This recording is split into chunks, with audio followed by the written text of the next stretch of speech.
Afternoon and welcome to Community for Christ, our local Christian radio talk show. And today we are live from KAYP American Family Radio out here on Washington Road.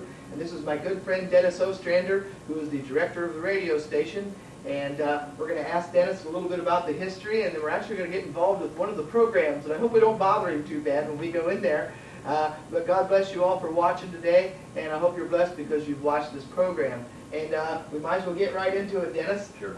Can you tell us a little bit about the history of, let's just start with the building, because I know it's quite an extensive search that you did to find an actual building for the radio station. Yeah, how long is your program, Andy? This story could take a long time. Okay. Yeah. This is the old Sherman School, and there are some people probably that live in Burlington that grew up around here. I believe this goes back to 1865. Wow. And when we remodeled the building, we left the original plate on the outside, just outside the door here, which designates the year that it was constructed. And they named it the Sherman School, which I assume was after General Sherman, because it was just right around the end of the Civil War time frame. And kids actually were educated in this one-room schoolhouse all the way up until the 1960s, I believe. And they finally closed it down and consolidated the schools in the area. So when we arrived here, it was being used as a storage facility, and Sam Cregan was the owner of it. And we had been looking in Burlington. We were going to locate right across from Wendy's in one of the brick buildings that date back to World War II, when the Iowa ammunition plant was really going strong. And we thought we had that all worked out, and we'd worked for a long, long time, and then it just wasn't what God had intended for us. And a lot of things went wrong, and all of our permits and everything else. And we were actually, for a time, without any place to go, and we were supposed to be getting started on putting the building together. And so I ended up going to my Sunday school class at church, and I was actually ending one career and getting ready to start here at the radio station. And we'd worked for a long, long time so that I could actually get started to build the station when I started the new career. And so here I am on the day before I'm supposed to start with the American Family Radio, with no building, no location, no idea for any place to have that, and just it was kind of a demoralizing experience and day. But what I learned from that was to put my faith and trust in God. Amen. Because we stopped, we prayed about it. We said we don't know what the future holds for us, but whatever God has in mind, that's good enough for us. And we left it at that. And within 72 hours, I've been called by at least 2 different people about this building out on Washington Road, that old schoolhouse out there, a block building. So we made arrangements to come out and meet with Sam, and Sam was a great guy, and within just a couple of handshakes and a few how you doings, we had a verbal agreement on the building, and American Family Radio ended up purchasing it from him, and we just took her down to bare walls. And we wanted to keep the original look of the building in many ways, but also modernize it. If you look around here, you can see it doesn't look like a facility that has a lot of old block walls. The walls are 18 inches thick. Wow. And we kept those, and then through just wonderful volunteers that just came from all different areas of life and locations. And this building that you see was constructed all with volunteer labor, with the exception of the work that was done outside, and that was Ida and Son plastering. And they've been good friends for a long time, and you've already taken the pictures of the outside of the building. Yes, so it's beautiful. We started, and 6 months later, we were ready to begin broadcasting. So the Sherman School, which was an educational facility, is now still, and technically American Family Radio is an educational license, but the education that we're broadcasting is Christian education, with music and programs. So we've kept the same flair of the old school that goes back to the 1800s. That's neat. I thought of 3 things while you was talking. First of all, how big it is that God put it upon your heart. And you know, many times in the Bible, it says that if you stand firm in your faith, God will choose you to do His will. And a lot of times people ask themselves questions like, what is that? And I'm sure a lot of people spend their whole life trying to figure that out. But it's kind of a gift that God made it so obvious to you that this is what you should do. And then the second thing, that it was so obvious that you didn't give up after you had that first obstacle, and you stayed firm, and here we are in this building right well, here. God almost had to hit me over the head with a club. He's done that to me before. I had this great idea, I thought, of where this radio station should be, and it took a pretty good knock on the back of my shoulder to understand that I should just open myself and to His will. And you know, all the trouble I had trying to put the radio station where I wanted it was absolutely, there was no problem at all. We encountered no obstructions, and you could tell it was being blessed by God because it just sprung up. Yeah, and I know, Dennis, when I remember when it was being built, and we actually took some pictures of that. It was being built, and I'm not a very construction type person, and I'm always thinking, what's that going to look like, and how are they going to do this, and how are they going to do that? And it seemed like through the whole process, God just sent the right people. When you needed electrical work, He sent an electrician. If you needed plumbing, and that's just such a blessing.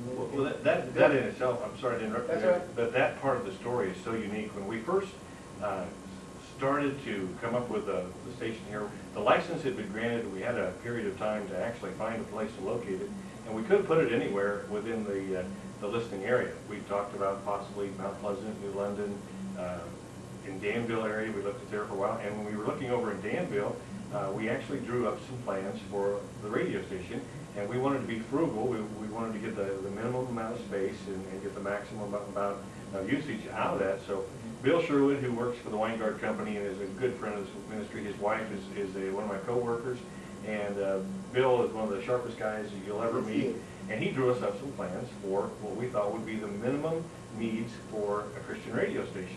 And so we sat on those plans for a while, and I guess to make a long story short, the night that we finally made the final handshake and agreement, and we ran a tape across this building, and it was about an inch off from Bill's original plans that he had drawn. So that is amazing. we knew we were in God's will at that point, and we proceeded from there. That is a miracle. Wow. That never ceases to amaze me when you see something unfold like that. And then the people, you mentioned it there too, that when we started, we would sit and we would pray before we started in the morning, and we would pray at meals, and we would put in 12, 16-hour days. And you know, we had a lot of good people that were hardworking and had great sincerity. And you know, Bill was the guy with all the talent, and the rest of us we had all the desire, I guess we'll put it. And so we would get to the point where we were going to do some electrical work or some plumbing or whatever, and we would pray about it. And sometimes it was a matter of minutes when someone would walk in the door. And one night in particular, we were talking about plumbing. And we knew that we were going to be able to get it done, but it was going to be a difficult task. And in walks a master plumber, asking us if could be of any help. And that's just one story of many, many, many stories about the volunteers that came to help build this Christian radio station. So we know that God is blessing it, and He has blessed it. And in the 3 years that we've been on the air, it's just been one continual blessing after another. Yeah. Well, I know, being the untalented construction person, my donation was in the landscaping area. I helped dig and transplant some trees. There was a great deal of apple trees, and I've got fun. some great pictures. If you go to our website, and if I can tell you about our website, feel free. It's kayp.org, and you'll see pictures of Andy and digging up the ground out there, along with some help that he brought with him, and we were transplanting apple trees when we first started. So I'm glad you cleared that up. I didn't know they were apple trees. yeah, we didn't want to get rid of the apple trees. We thought we might want to have some apples. Okay. Let's talk a little bit about what KAYP has to offer as far as local Christian radio and national Christian radio. I know you do a local program throughout the week at certain time slots, and if you would you please talk about that and let our listeners know and our viewers know a little bit about that programming. Well, American Family Radio, and you can see by the wall behind us here, it's a network of 200 Christian stations. It is the largest family of Christian stations in the country, and it started in 1991 by the vision of Don Wildman. And Don Wildman goes clear back to the 1960s. The Citizens for Decency, I believe, he was one of the founding members of that. And in 1991, he was reading a trade magazine about satellite broadcasting, and he thought that might be a good way to bring Christian radio throughout the nation. And so he started with a station in Tupelo, Mississippi, and it took about 4 years to get it on the air. And then they continued to file for license. The signal is actually broadcast from one location via satellite to many locations around the country. So that's what allows us to have over 200 stations with basically the same programming, which is a mix of 70% music and 30% programming. And then of that mix, we also have capabilities to generate our own broadcasting from our facility here in Burlington and throughout the 36 states that American Family Radio is in. So we have, we have the ability to bring some of the greatest preachers in the entire world into our community via the radio, and we have also the capability of bringing great local pastors and local programming, such as what we're doing here today, to the radio also. So we have a unique combination of the power of a network and also the, I guess, the cordialness of local broadcasting and being able to get involved in the local issues of our community. And I want to talk about that for a little bit. I know that that's a gift that, how do I get involved and do God's work, and what a great venue to tell people about God. And you have some people, including the fellow that's in there right now doing a program, and God has just sent those people as well. And I know you do 2 programs a day. Is that correct? 2 local programs a day? We have the morning and the afternoon shifts, which are designated to the stations, and we have other times like at noon.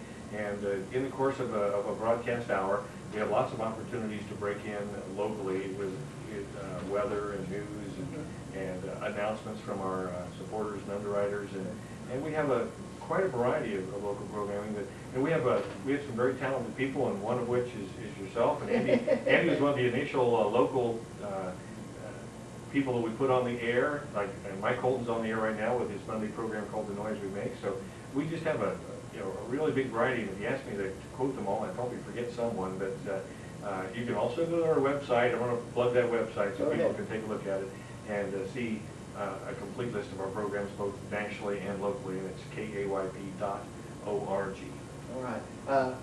Another thing that KAYP I know gets involved with is special events that other churches or other organizations do on a Christian level, and some of those things such as concerts or on-site events if they're having one, and I know a very special one's coming up, which I'm getting kind of excited about, is the David Phelps concert, and that is at Harmony Bible Church. I know you're kind of involved with the concert and the upcoming event. Can you tell us a little bit about what to expect? Well, this is our second KAYP concert. Casting Crowns, which is just a phenomenal group that's just doing great things and being blessed by God in so many ways, was our first official KAYP concert, and our second is bringing David Phelps into town. We've been blessed by the Harmony Bible Church allowing us to use their facility, and they're making it very cost effective for us, because the only thing they ask, they're not asking for any money, they're not asking for anything other than their one demand is that the Word of God be presented, and the salvation message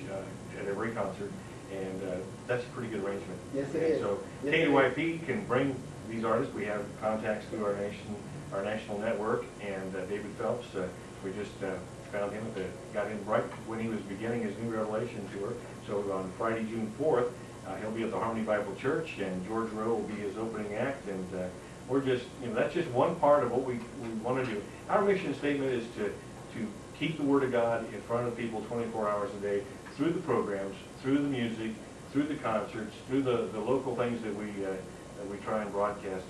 And if you think back 10, 15 years ago, it was unheard of. You had your Sunday night church, your Wednesday night church, and some prayer meetings in between. But now you can be in your car, you can be driving all over Southeast Iowa or in the tri-state area, and you can be focused on Jesus Christ in all those ways. And so what a great blessing that is. What a great blessing that is. I want to share with you a little bit of humor here about my David Phelps experience here, and via the television set. And I watched the Gaither videos, which David Phelps makes appearances on, and now he's has spent a year or so being the tenor singer in the Gaither Quartet. And the first time I ever heard him sing was when he sang his version of "Oh Holy Night," which is just unbelievable. But I was watching the Gaither video, the tribute to Billy Graham, and they was doing all 4 verses of "It Is Well" with David Phelps singing the last verse. And I was home with bronchitis on my couch, and so I was just muddling through the television set, and my wife was out in the kitchen doing some bills and paying some bills, and I let out this big holler and jumped off the couch, and she goes, "What is it?" And I go, "I just heard the most amazing version of "It Is Well" I've ever heard," and I stand by that. It is an unbelievable version. And if you hear the telephone ring, by the way, we're just broadcasting live here, and I just do that. I believe in the home effect, and I feel home right here at KAYP. And our phones are live, and just a couple minutes ago we had somebody come in and actually purchase tickets to the David Phelps concert, which you can do, I'm assuming, right here at American Family Radio, KAYP. Right here at Christian Book and Gift. There's Higher Grounds at Mount Pleasant, Keokuk, Fort Madison. You can go online at christianhappenings.com.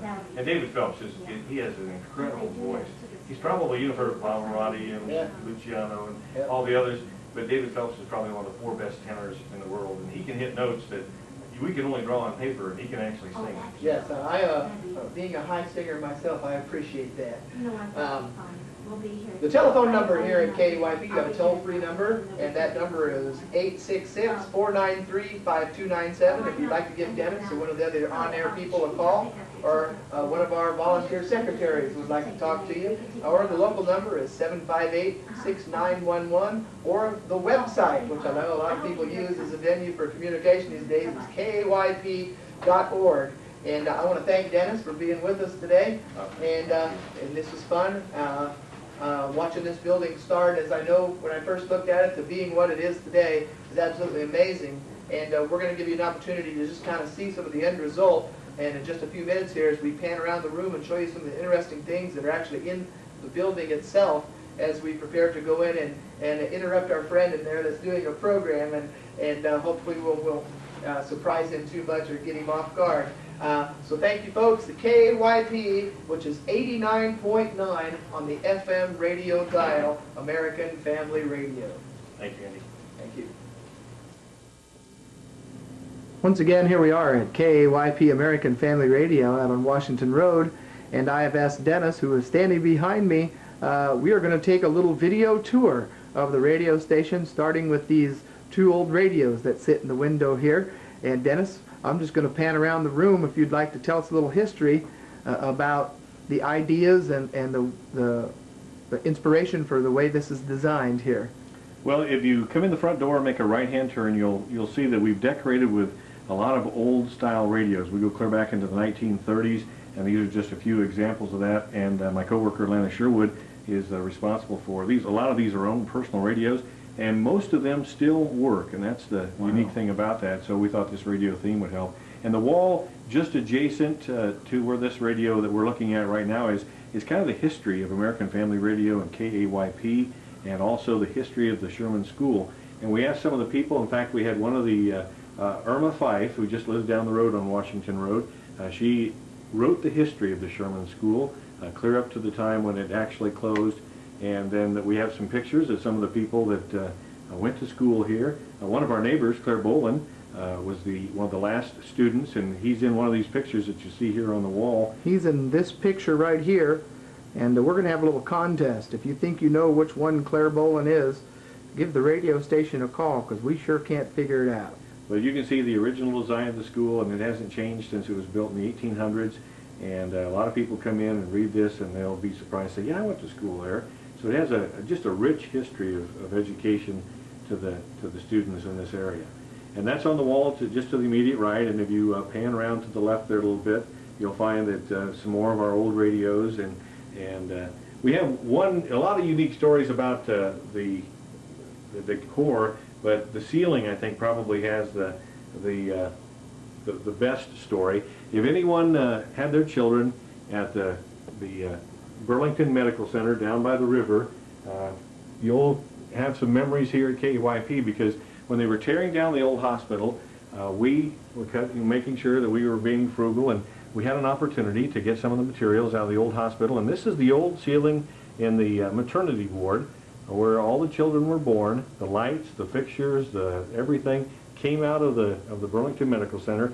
So hundreds, if not thousands, of babies were born under the ceiling, and we restored it and put it up here at the radio station, and it's still in use today. So if you're one of those people, stop by and take a look, and it looks a little better. This is our office complex, and we have so many great volunteers that come out and answer the phones and help us with some of our bookkeeping, and this is the facility that right here. And one of our other co-workers, we have a staff of 3 of us, Trudy Bates, Lana Sherwood, and myself, and then just a just a great number of wonderful volunteers that come out to help keep KAYP running as efficiently and as smoothly as possible. Now you can see we did not take any or spare any effort at making this a quality facility, but most of the items were donated. All the labor was donated, and the painting here was done by a local person. That was actually hand painted on the wall by a local artist that has done many of the signs here in the area, and I couldn't believe it. We just left him here one night, and he did the entire mural, and he did it with a 12-inch ruler and a paintbrush, and it turned out just absolutely fantastically. Now, it may look like a bigger facility than on television than what it actually is. I think 36 by 36 would be a real good idea. I don't know if we can look through the window there. We'll come back around. And Mike Holton is on the air right now, and that's our broadcast window. And we'll go in there and take a look around the studio here in just a minute. But we have one office, which is to the right, a little break area, and a studio, and that's just about all we need. And this is where people can find you hanging out, right? Yeah, this is where some things get done and other things don't. And that's the chair that my neighbor made for us when we first were on the air. That's a great chair. Some of the mementos of a previous career that I used to have. And now, Dennis, I hope you don't mind, but I'm going to show you a little bit of how hard of work you do by panning across your desk. It looks just like my desk here. And the sunlight's kind of making it look like a flag right now, but and there's a picture right there. If you zero in on that, that is an actual piece of the Berlin Wall, and I didn't write that on there. I have a picture just to the left of it, and this is where it was in the Berlin Wall. If I can hold that up there and show it to you. And I thought that was rather unique that when they tore down the Berlin Wall, that broke out that way, and I ended up with it, and here it is in a Christian radio station, and pretty unique story behind that. Okay, we're going to walk into the studio right now. This is a Monday afternoon, and we are going to talk to Mike Holton. He is live on the air, so we'll see how it goes, and this is our studio facility, so join me as we come in here. You'll see all the walls are carpeted for soundproofing reasons, and Mike is actually broadcasting. He's in the middle of a song right now. You can probably hear that in the background. So let's go over here. These are the microphones. We can sometimes have groups come in and sing, and extra guests.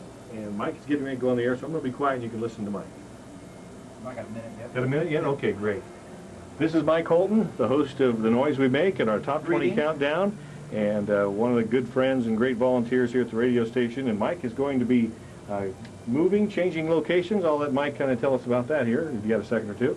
Yeah, I'm end of June. My wife and I, Kathy, are moving down to the Nashville, Tennessee area, and we're going to be looking to get a job in the Christian music industry doing something. Okay, as we look around the studio, you can see the CDs are in the back, and we'll kind of walk around to the back here. And Mike, are you getting ready to go on the air? Yeah, 30 seconds. In 30 seconds, he'll be going on the air, and we'll just go ahead and listen in as he talks for a while here. So let's just go on around the corner here and get a good view of that. And from her album, Wide, Wide World, that was Aaron O'Donnell with And So I Am. And be tuned in the weeks to come. I'll be having an interview I did with Aaron and Warren Barfield being playing on this show during The Noise We Make.